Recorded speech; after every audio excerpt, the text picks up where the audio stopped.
ಮಡಿಕೇರಿಯಲ್ಲಿ ಶುಕ್ರವಾರ ಬೆಳಗ್ಗೆ ನಡೆದ ದಸರಾ ದಶಮಂಟಪಗಳ ಶೋಭಾಯಾತ್ರೆಯ ಬಹುಮಾನ ವಿತರಣಾ ಸಮಾರಂಭದಲ್ಲಿ ಬಹುಮಾನ ಘೋಷಣೆ ಮಾಡುವ ವೇಳೆ ಕೆಲವರು ವೇದಿಕೆ ಏರಿ ಆಕ್ರೋಶ ವ್ಯಕ್ತಪಡಿಸಿದರು.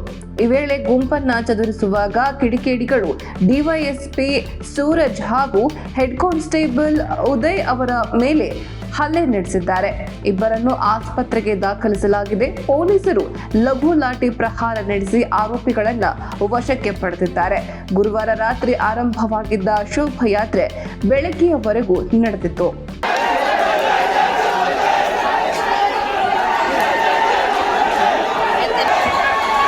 ಇನ್ನು ಮುಂದೆ ದಸಮಂಟಪನೇ ಬೇಡ, ಇಲ್ಲಿಗೆ ದಸಮಂಟಪ ಕ್ಯಾನ್ಸಲ್. ಇವತ್ತಿಗೆ ಲಾಸ್ಟ್ ದಸಮಂಟಪ ಕ್ಯಾನ್ಸಲ್. ಇವತ್ತಿಗೆ